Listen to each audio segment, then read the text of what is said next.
Jadi Ustazah guna buku ni, Pluralism Agama. Ini adalah himpunan kertas kerja yang dibentangkan di dalam 2 seminar tentang Islam dan pluralism.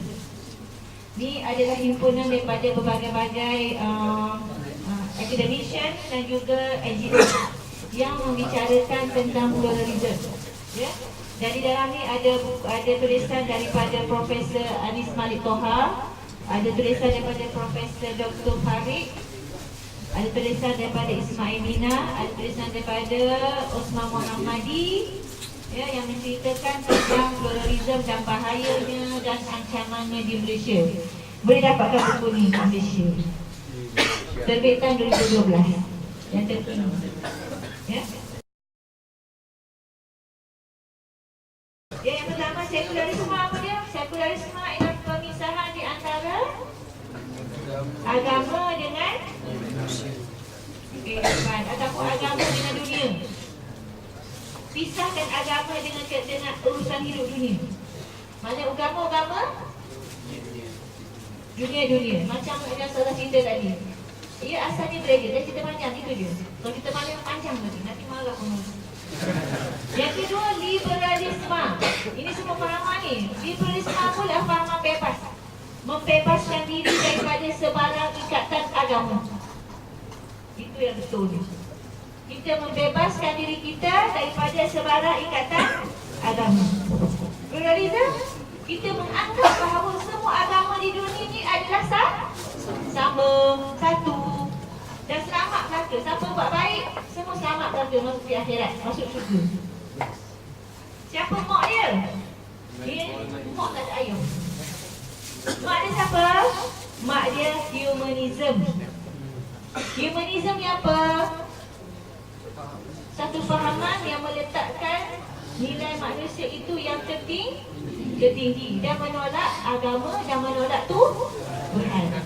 Semuanya berasaskan kepada nafsu. Okey, boleh faham?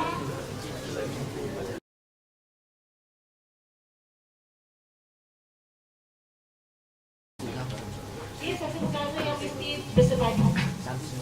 Bersepadu antara semua pihak.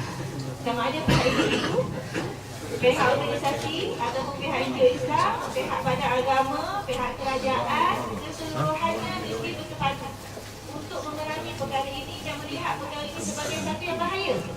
Saya nak tunjuk satu contoh. Contoh peristiwa seksualiti merdeka. Apabila mereka peserta tahun 2011, tahun 1911 tak silap saya, mereka nak buat program seksualiti merdeka kan. Bila 1 hari bulan sehingga 14 hari bulan mereka nak buat program seksualiti merdeka. Apabila kita keluarkan kenyataan pada seorang orang menolak seksualiti merdeka, menganggap perkara ini adalah perkara yang jauh daripada agama dan perkara ini tidak diterima oleh mana-mana agama sekalipun, ya, dan penolakan kita NGO kepada seksualiti merdeka itu, saya salah seorang yang menghantar kenyataan rasmi kepada akhbar ketika itu, ya, disambut oleh berbagai-bagai NGO yang lain, disambut oleh berbagai-bagai badan agama, disambut oleh semua pencinta-pencinta Islam kepada seksualiti merdeka ini, dan menerima laporan polis sebanyak 900 lebih tentang ancaman seksualiti merdeka ini, menyebabkan polis yang memang dah bagi permit untuk seminar ataupun program seksualiti merdeka selama 2 minggu itu terpaksa membatalkan seksualiti merdeka dan mengharamkan penganjurannya untuk masa ini. Kenapa macam ini? Kerana adanya persepakatan di kalangan umat Islam menolak seksualiti merdeka, sehingga dianggapkan seksualiti merdeka ini sebagai ancaman kepada keselamatan umat Islam, kepada keselamatan negara. Ya? Begitu juga dengan isu ni. Isu ni boleh ditolak apabila masyarakat sepakat. Ya, kita sepakat pada perkara-perkara yang membawa kepada kepentingan umat Islam. Kita sepakat pada perkara-perkara yang membawa kepada keuntungan kepada agama Islam. Walaupun mungkin kita daripada UMNO, daripada PAS, daripada PKR, daripada siapa, tak peduli apa. Yang penting, kepentingan umat Islam Jangan sekali-kali kita ketepikan, gadaikan. Nak semata-mata nak memenuhi keperluan agenda politik masing-masing. Jangan lupa kepentingan umat Islam adalah yang dan juga kedaulatan agama Islam itu ada yang pertama di dalam hati dan sanubari kita. Kena letak dalam hati, jantung hati kita ni. Islam is the first. Umat Islam adalah saudara kita yang mesti kita jaga kebajikan mereka. Jadi apabila berlaku kesepakatan seumpama ini, saya percaya, saya yakin polis pun akan akur apabila kita sepakat. Tapi kalau tak sepakat, seorang dia bercakap yang lain senyap, percayalah, bukan polis je, siapa-siapa pun tak tengok, ya? Tapi kalau semua naik, percayalah cakap saya, tak ada siapa suara yang boleh menolak. Sebab apa? Sebab kita suara orang Islam ni masih lagi ramai. Kita masih lagi ramai. NGO kita pun banyak sebenarnya. Persatuan kita pun banyak. Orang Islam pun ramai. Persatuan kita pun banyak. Nak satu je bersatu. Pun tak nak bersatu duduk sekali pun tak apa. Yang penting sepakat pada isu-isu berkaitan dengan kepentingan Islam dan umat. Okay.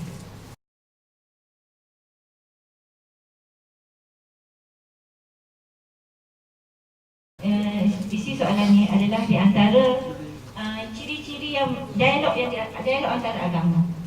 Itu isu di antara dialog antara agama. Lu tak bagi kita kan? Kita ni bagi kita tarik orang agama ada, tapi lu tarik orang agama kau tak apa. Maksudnya itu di antara persoalan-persoalan yang berlaku ataupun persoalan-persoalan yang ada dalam dialog agama yang menyebabkan akhirnya timbul tuntutan supaya berlakunya kebebasan beragama. Masing-masing bebas beragama. Ya, kita tak ada masalah dalam isu kebebasan beragama. Semua orang bebas mengamalkan ajaran agama masing-masing. Cuma di dalam undang-undang Islam, kita melarang daripada berlakunya pemurtadan. Dan ini tertakluk juga kepada undang-undang di Mahkamah Syariah.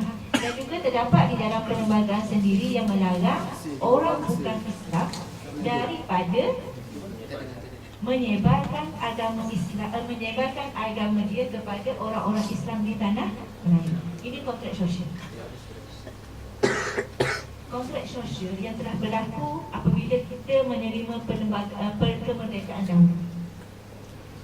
Asal usulnya tanah Melayu ni diduduki oleh orang Melayu. Bila British datang menjajah kita, dia bawa India dengan China untuk memajukan tanah Melayu. Apabila berlaku kemerdekaan, orang Cina dengan orang India tak nak balik. Sebab senang duduk kat Malaysia, banyak dapat harta. Orang Cina, orang Melayu tak kaya-kaya. Orang Cina dengan India jadi saudagar. Cina saudagar apa? Saudagar lombok, India saudagar beras. Okey. Jadi sewaktu perlembagaan itu dirangka, antara kontrak sosial yang berlaku pada perlembagaan itu adalah menghormati orang Melayu, meletakkan kedudukan raja-raja Melayu untuk menjaga agama Islam di Malaysia. Ini satu perkara yang sangat unik yang tak ada dalam perlembagaan lain di dunia, termasuk di Mesir dan juga di Arab Saudi. Dalam perlembagaan mengatakan siapa yang bercakap Melayu, beragama Islam, berbahasa Melayu, beramalkan budaya Melayu, dia tu orang Melayu. Sebab tu orang kata Cina masuk Melayu tu. Sebab bila dia masuk Islam, dia cakap Melayu. Dia pakai gaya batik, kan? Dia sambut macam orang Melayu. Tak langsung kalau Cina dia kahwin dengan Melayu, anak dia jadi Melayu. Melayu. Cina kahwin dengan India, dia pun boleh buat Melayu juga anak dia. Dia jadi Cina. Ada usaha-usaha, dulu saya pernah terbaca dalam surat khabar, ada usaha-usaha dari seorang YB yang cuba bila dia kahwin dengan dia Cina, dia kahwin dengan India, anak dia nak daftarkan sebagai bangsa Malaysia. Boleh? Tidak dibenarkan sebab tidak ada dalam perlembagaan. Ya? Jadi di sini, kenapa soalan ini sebenarnya kita termaktub. Kalau kita nak jawab untuk kita faham, kita sebenarnya terikat dengan perlembagaan yang telah ditetapkan. Satu, nak mudah. Nak kata Quran kan tak faham. Ya, nak kata yang kita terikat dengan perlembagaan. Perlembagaan mengatakan agama Islam adalah agama negara. Yang pertama. Yang kedua, perlembagaan Malaysia sendiri melarang orang-orang bukan Islam daripada menyebarkan agama lain kepada umat Islam di bumi. Dan itu tidak menghalang amalan agama orang lain di Malaysia. Mereka tak beragama apa, terpulanglah. Tapi tak boleh kacau orang-orang Islam di Malaysia. Kenapa kita larang murtad? Sebab ada dalam hukum kita. Orang Islam tak boleh murtad. Kalau nak murtad juga, kita bagi 3 perkara kan. Apa dia? Yang pertama, taubat kan? Taubat, kembali kan? Tak nak juga. Hukum tu. Hukum apa? Takut orang sebut. Bunuh lah. Tapi buat tak gitu? Tak buat pun kan? Sebab tu orang berani. Kalau ikut Harun Sani, dia kata jumlah orang murtad 200,000 orang. Saya dia, orang yang cerita kat dia tu, dia cerita orang cerita kat dia tu, dia hilang. Tahu di mana? Hilang. Orang yang menyampaikan maklumat kat dia. Dan saya nak cerita pengalaman saya sendiri. Saya duduk di Bandar Baru Bani. Bulan tahun ni, kami buat Konvensyen Keluarga Melayu Muslim Nasional, KKMM, dengan kerjasama dengan JAKIM. Ya? Dan kita memang bagi telefon untuk dihubungi kan. Dalam banyak-banyak orang telefon nak daftar tu, ada seorang wanita telefon bahagian pendaftaran menceritakan bahawa dia sedang diumurtadkan oleh orang Kristian. Dia dah masuk ke gereja, dia dah pergi sini, anak-anaknya dah dibiayai oleh gereja.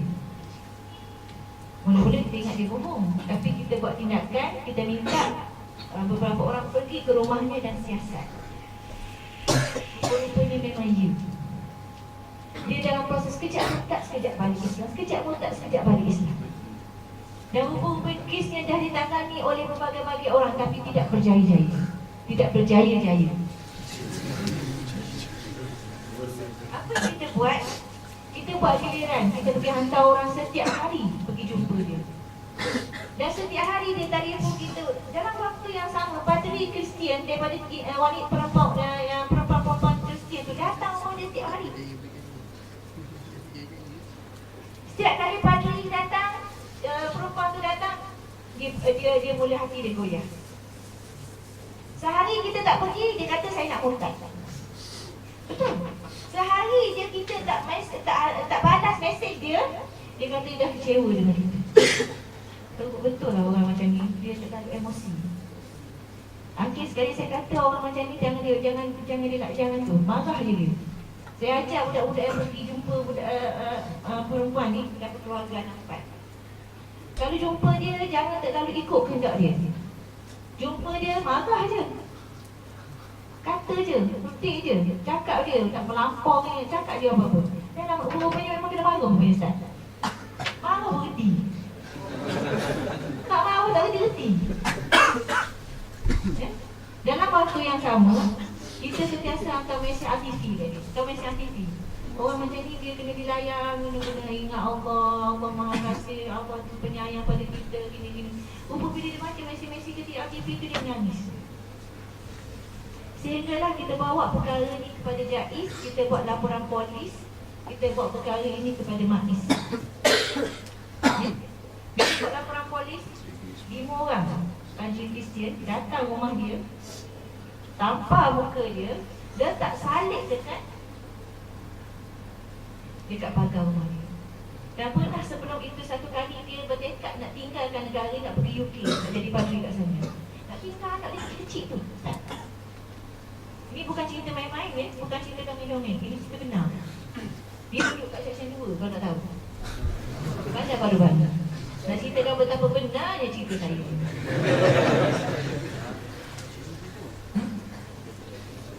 Apa yang saya nak ceritakan kat sini ialah usaha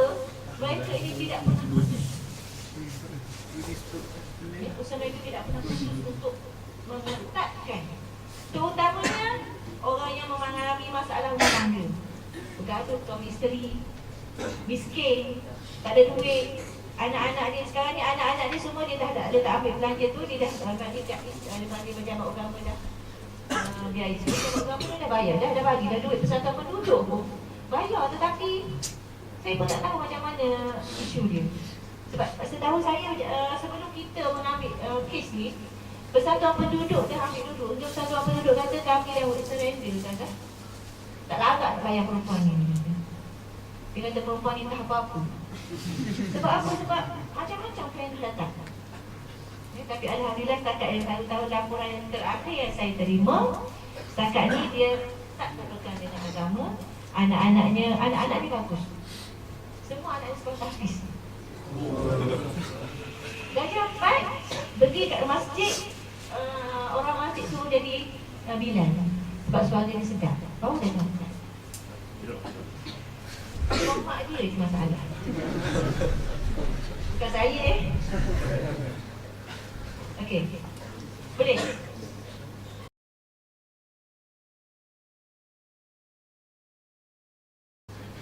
Untuk dalam isu ni sebenarnya kita faham tak faham kepada konsep agama sendiri kan.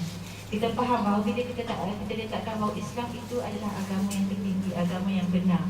Dan dengan sendirinya di dalam Islam itu ada contohnya macam saya sebut tadi, larangan murtad itu adalah satu larangan umum kan. Yang mana kita sendiri melarang, dan sekiranya dia nak murtad sekalipun dia keluarlah nak keluar Islam pun, tapi dia kenalah hukuman tu kan. Sebenarnya apa yang saya sebut tadi dia terikat dengan kita ni. Sebenarnya persoalan ini timbul sebab isu kita tidak ada khalifah, tidak ada sistem pemerintahan. Jadi bila kita duduk terawang-awang seumpama ini masing-masing dengan dipanggil dengan sistem sendiri. Mesir dengan Mesir, Iraq dengan Iraq, Saudi dengan Saudi, Malaysia dengan Malaysia. Tidak ada satu sistem yang menaungi kita. Maka timbullah isu-isu macam ni, isu kebebasan, liberalisme, ni. Isu maksudnya semua human right. Isu bagaimana kita semua mempunyai hak yang sama. Apa bezanya kalau kamu kata kamu tak boleh kamu boleh larang orang kamu keluar daripada agama, kenapa kamu nak ambil agama kami? Kita tak ambil pun, tetapi kita berdakwah. Kita menyampaikan kebenaran. Kita menyampaikan apa yang baik. Kalau kamu nak terima, tak nak terima, tak ada masalah. Tapi kalau kamu dah terima ajaran kami, dah ikut ajaran kami, kamu kena akur kepada perintah Allah Subhanahu Wa Taala. La ikrah fid-din. Artinya kita tak boleh nak paksa orang pada kita. Tetapi sekiranya dah berada dalam agama kita, dia wajar dan wajib mengikut apa yang ditentukan oleh agama ke atasnya. Antaranya ialah dia tidak boleh keluar sewenang-wenangnya daripada agama Islam. Ya? Okey.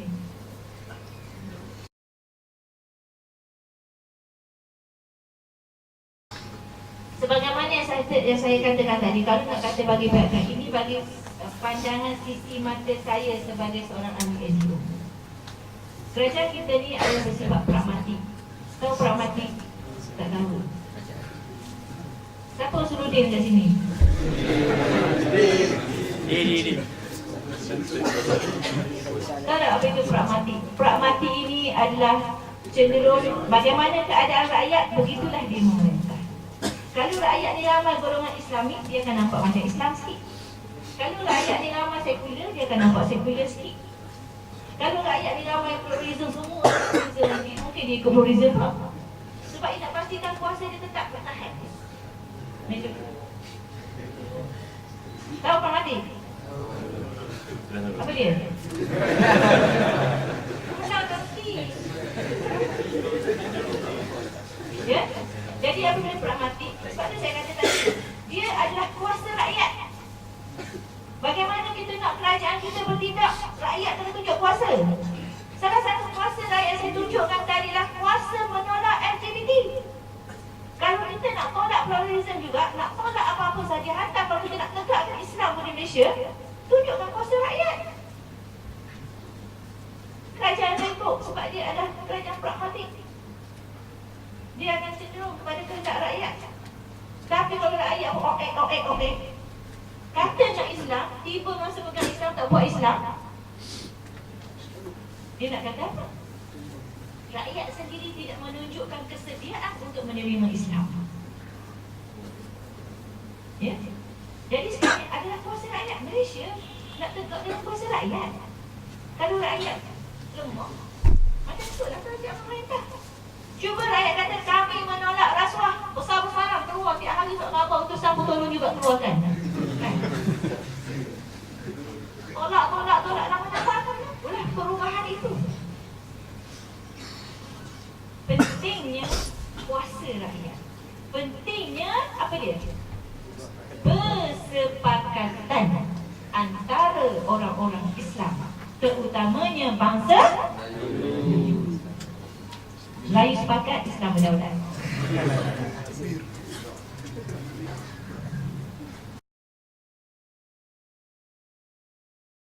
Mungkin bagi pandangan sikit kenaan tersebut. Ada ke orang buat hudud lagi sekarang ni? Ya.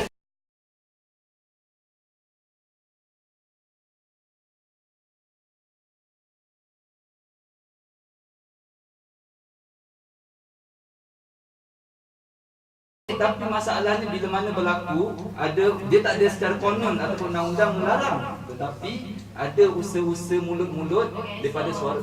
Ya. Tak kisah sekarang ni, kalau usaha mulut-mulut kata menolak, kalau kerajaan nak buat je. Saya rasa tak ada larangan Kelantan nak buat hudud kan? Tak, ni bukan pasal Kelantan tu. Tak kisahlah, sekarang ni Kelantan kata nak buat hudud kan? MCA pula kata tak boleh kan? Tapi DAP pun kata tak boleh juga. Rakan dia sendiri kan? Jadi saya rasa kalau yang Kelantan betul-betul ikhlas nak buat hudud, saya rasa tidak ada siapa yang boleh menghalang untuk dia buat hudud. Tetapi contoh yang kita nampak sekarang, yang saya nampak lah sebagai lecturer, sebagai pensyarah, sebagai orang akademik, adalah kesediaan masyarakat. Macam saya kata tadi, besar mana pun kita sebagai pemerintah faham tentang Islam, tetapi kalau masyarakat ini, orang-orang ini tidak dididik untuk faham dan menerima Islam itu sebagaimana yang kita faham, maka kita tidak akan berjaya untuk melaksanakan apa yang kita nak. Ya? Jadi pada saya, masalah hudud ke, masalah panggil hukum Islam ke, macam apa-apa juga masalah sebenarnya boleh dilaksanakan. Tetapi sejauh mana kesediaan masyarakat di Malaysia mampu untuk menerima. Satu contoh saya nak bawa kecil saja. Ayah mertua saya, kecil dia, satu contoh. Ayah mertua saya nak pas. Kalau supaya kita bayangkan kalau orang PAS ni kira mesti nak Islam semua kan. Tapi bila dia bagi harta saka, dia tak bagi ikut Islam. Dia bagi sama rata adik-beradik, tak kira lelaki perempuan. Faham? Kena hati dia kata lelaki pun perempuan pun sama-sama anak dia belakang. Satu contoh. Itu satu contoh yang kita dapat. Jadi nak ceritanya, sebenarnya di kalangan rakyat, di kalangan masyarakat sebenarnya masih lagi perlukan kepada didikan, tarbiyah, dan juga perlukan kepada bimbingan untuk faham Islam yang sebenar. Saya percaya kuasa rakyat ini mampu mengubah pemerintahan di Malaysia. Pentingnya didik rakyat untuk terima Islam. Bawa orang macam Ustaz Amar ni balik Malaysia, jangan duduk kat sini. Raja utama untuk masyarakat. Betul. Supaya masyarakat faham. Dan saya nampak kefahaman Islam di kalangan masyarakat pada hari ini lebih baik berbanding suatu ketika dahulu. Kalau tak baik, saya rasa tak banyak, Kedah tak akan dapat. Kelantan kita masih lagi boleh bertahan, kan? Itu kita nampak. Dan kalau kat saya Bandar Baru Bangi itu memang dikuasai oleh PAS lah. Sebab apa? Sebab mereka faham apa yang mereka nak, kan? Jadi itu sebenarnya kuasa rakyat yang saya sebutkan tadi. Berarti kita mesti menambah nada putus supaya rakyat dia faham agama. Kalau rakyat faham agama, kita tak perlu khabar muka siapa dia akan patuh orang yang betul, kan? Tapi kalau rakyat tu tak faham agama, hanya nak hawa nafsu je, kita cakap buih mulut pakar ni mokcik, pakar ni kakak, pakar ni abe. Mana dia aku belajar ni. Kajian yang dibuat di IPT terutamanya, orang yang cenderung kepada politik, siswa-siswa cenderung politik ni tak ramai. Suara besar pun 40% je. Itu dalam 40% tu PAS, UMNO, PKR. 60%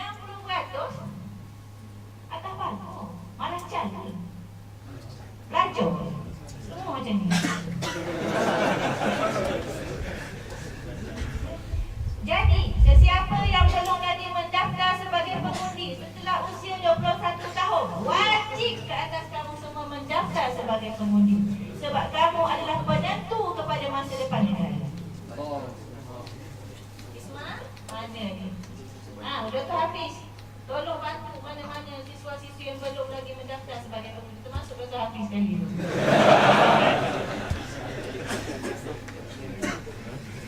Okey, jangan tanya banyak sangat. Saya bukan orang politik ya.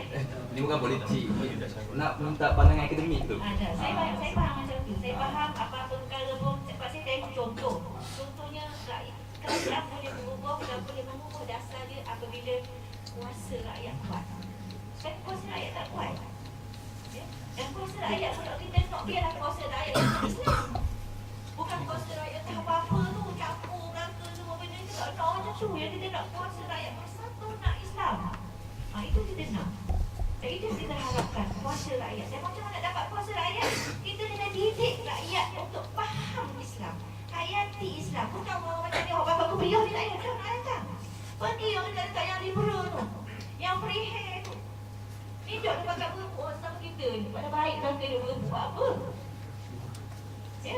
Pergi cari orang-orang yang memang tak faham apa tu, yang dah tinggal segala ajaran Islam tu. Pergi cari orang-orang tu untuk bawa mereka kembali kepada kehidupan Islam yang sebenar.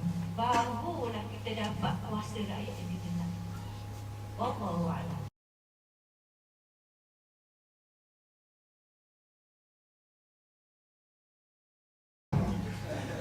Okey, isu nasionalisme lah ya.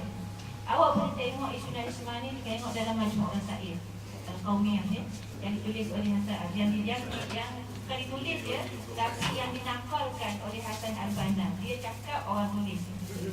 Dalam nasionalisme itu kita melihat bahawa, dan hadis Rasulullah sendiri yang katakan, yang sebut kalau famousnya disebut sebagai asobiyah lah sebenarnya. Straight to the point je lah. Senang. Asobiyah ni sebenarnya kalau dalam hadis Rasulullah, asobiyah yang dilarang oleh Rasulullah ialah apabila kita menolong kaum kita dalam kezaliman. Kita tolong kaum kita dalam kezaliman. Zalim pun kita tolong dia. Tak kira dia ni macam mana pun, kita tolong dia dalam kezaliman. Memang tidak dibenarkan dalam Islam. Itu dikatakan jahiliah. Tetapi asobiyah yang kita yang ditakrif oleh Ibnu Khaldun, asobiyah juga. Ibnu Khaldun kata kekuatan sesuatu bangsa itu ditegakkan. Seorang raja itu boleh menjadi raja yang kuat apabila mendapat sokongan asobiyah. Macam kamu semua ni rumah negeri nak jadi presiden, nak jadi presiden rumah negeri ni, ya? Ataupun siapa yang banyak bagi sokongan kat kamu? Orang negeri, contohnya setiap orang negeri Sembilan, calon negeri Sembilan, calon negeri Terengganu, calon negeri Kedah jadi presiden. Akut-akutnya lah. Orang negeri Sembilan dah sampai calon Kedah ke calon Terengganu ke calon Selangor ke calon negeri Sembilan? Sembilan. Awak tengok bola? Bola sana. Awak tengok bola Indonesia lawan Malaysia. Agak-agaknya kosong-kosong.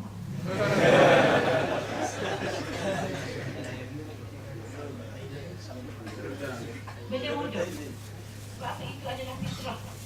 Campakkan dalam diri kita rasa cinta pada diri sendiri, cinta pada keluarga, cinta pada kaum, cinta pada bangsa, cinta pada keturunan, cinta pada tanah air. Itu adalah satu fitrah yang Allah campakkan dalam hati kita.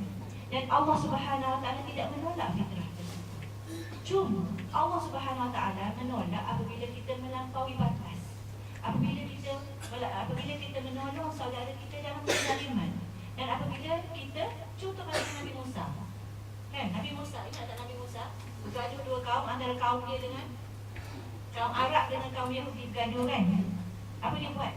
Dia tolong siapa? Dia tolong siapa? Dia tolong kaum dia ditampak sama orang tu mati. Pentingnya perasaan cinta, bukan sih, ada perasaan cinta tu pada kaum itu cenderung kita untuk menolong kaum tu, kaum kita. Itu adalah satu fitrah yang dicampakkan oleh Allah dalam diri kita. Kalau tidak akan timbul rasa kasih sayang bersama kita. Ya? Jadi dalam isu ini dalam isu ini sebenarnya dalam isu asobiyah ini yang dikatakan ini adalah asobiyah yang dilarang ialah asobiyah yang apabila kita menolong kaum kita dalam kezaliman. Jadi bab kata India Muslim, Cina Muslim, kenapa saya nak cakap terus terang lah dengan awak semua ni. Isu kata Melayu sepakat Islam berdaulat. Ramai orang bertikaikan istilah itu, Ustaz. Saya tak tahu Ustaz tu sokong tak sokong istilah saya. Encik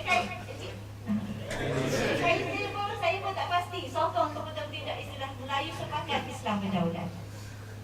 Saya nak cerita bagaimana kami dalam Risma kerangka berbincang tentang isu Melayu sepakat Islam berdaulat. Kami berbincang tak Umar, bukan sehari, bukan 2 hari. Berminggu-minggu, bergaduh, bertekuk, termasuk saya, salah seorang yang bergaduh di dalam. Untuk membentuk kalimah Melayu sepakat Islam berdaulat. Yang bergaduh kat situ Ustaz bukannya orang biasa-biasa, semua ustaz-ustaz. Bukan ustaz-ustaz biasa, ustaz-ustaz syarif, ustaz-ustaz Azhar. Ya, ustaz-ustaz daripada Azhar. Termasuk juga yang duduk dekat Sabah Sarawak. Dia kata apa? Kalau nak kata macam mana kami dengan berbanding dengan orang Sabah, kami tak ada Melayu. Sabah ada Melayu, kan? Sabah dia ada Kadazan.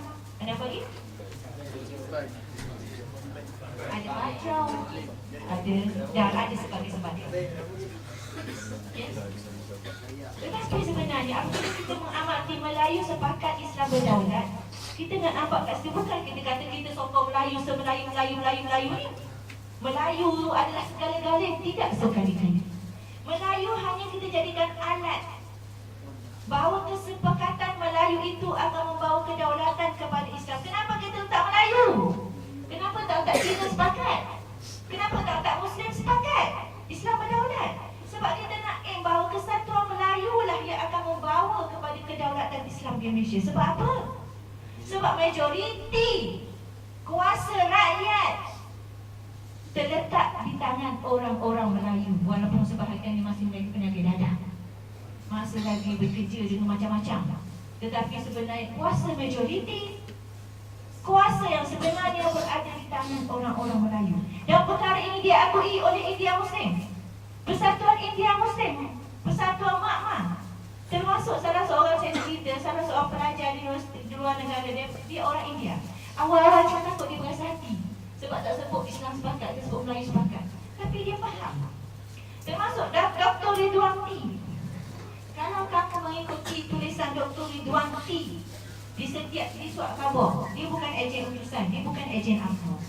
Dia adalah orang Islam yang sayang sangat-sangat pada agamanya dan tahu bahawa Islam ini dan tahu bahawa kesepakatan Islam, kesepakatan Melayu di Malaysia lah yang mampu meletakkan Islam itu ataupun menyelamatkan Islam di Malaysia. Kalau baca tulisan-tulisan dia juga ke arah itu, cenderung ke situ. Perlunya orang Melayu ini sedar tentang kekuatan yang ada pada dirinya. Perlunya orang-orang Melayu ini sepakat dalam isu mempertahankan agama Islam.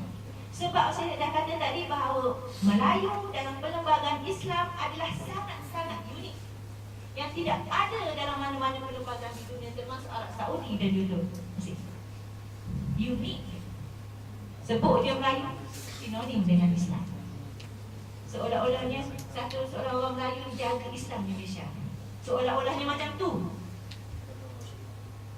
Kenapa tak sebut Islam? Sebab kalau sebut Islam, siapa nak kata siapa ni? Tak ada siapa nak jadi owner. Owner nak cari kuasa. Kuasa wewenang untuk memerintah. Ya? Kau sebut India Muslim pun sikit sangat jumlahnya, tak cukup untuk memegang kuasa memerintah. Sebut Cina Muslim pun tak cukup untuk kuasa memerintah. Ya? Tapi kalau sebut Melayu, kita tuju kepada orang yang terus cukup untuk kuasa, meletakkan kuasa memerintah. Dan disokong, orang Cina sokong, orang India sokong. Malah baru ni saya baca satu kenyataan daripada orang India bukan Muslim, India biasa, yang agama Hindu. Dia kata apa? Saya percaya sekiranya orang Melayu ini bersatu, Malaysia selamat. Orang India selamat. Orang Cina selamat. Sebab orang Melayu dia tak kacau orang India. Tak kacau orang Cina. Orang Cina boleh duduk tak di bumi di kampung Melayu dengan aman damai. Orang Cina boleh berniaga jadi saudagar di kampung Melayu yang miskin. Tak ada orang Melayu pun nak kacau orang Cina. Begitu juga dengan orang India. Dia boleh jadi saudagar yang begitu kaya raya di Malaysia. Orang Melayu sifat dia apa? Kuat toleransinya, tolak ansurnya, sayangnya, ya, dan tidak menghargai diri sendiri. Betul. Ya. Jadi saya percaya kita sebenarnya tidak ada perbezaan dalam isu ini. Ya. Apabila kita melihat yang mungkin ada sebilangan kita yang tidak menerima, dan saya tahu sebilangan kita mungkin masih lagi tidak boleh menerima menarik sepakat Islam, dan kami tak larang, dan kami tidak kata kamu kena terima. Tak terima sudah, carilah slogan lain. Itu slogan kami.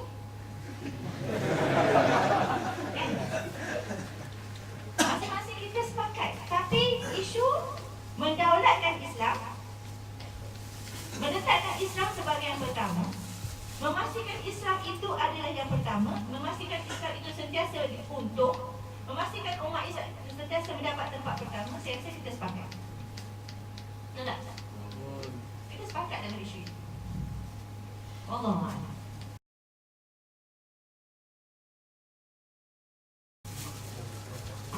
Sebenarnya kita ada anak memurtad, dan kita ada undang-undang murtad.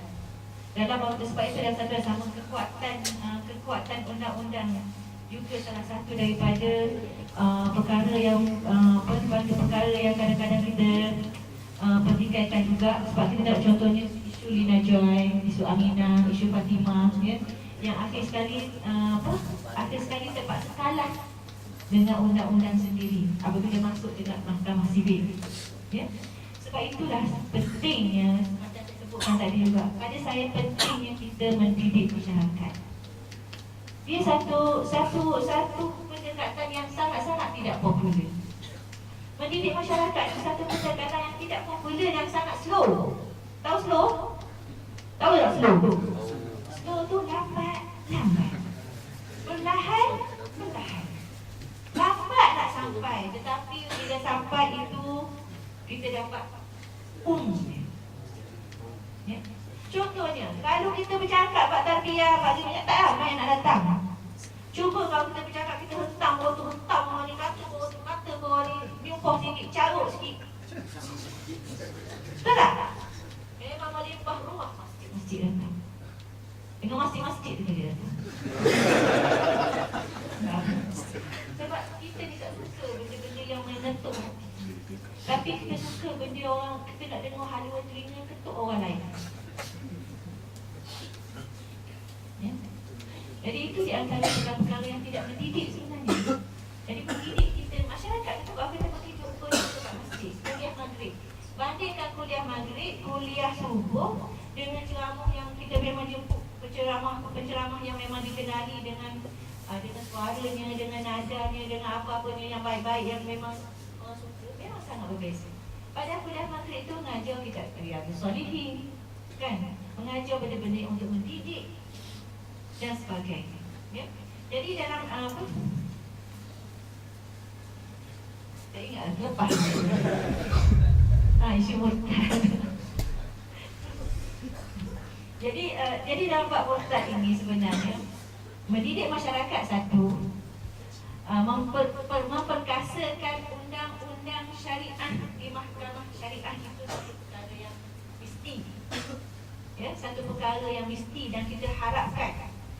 Dan ada usaha-usaha sekarang yang saya dengar seolah-olahnya macam nak mengupgradekan undang-undang syariah itu kepada yang lebih. Dan ada juga saya dengar usaha-usaha yang nak menolak supaya undang-undang syariah itu dikurangkan kuasa dia. Jadi itu semua adalah sebenarnya di antara yang pada saya kuasa rakyat. rakyat dia boleh mengubah dengan kuasa dia. Kuasa rakyat itulah pentingnya mendidik rakyat untuk faham agama, dan sedar pentingnya dia untuk memartabatkan agama.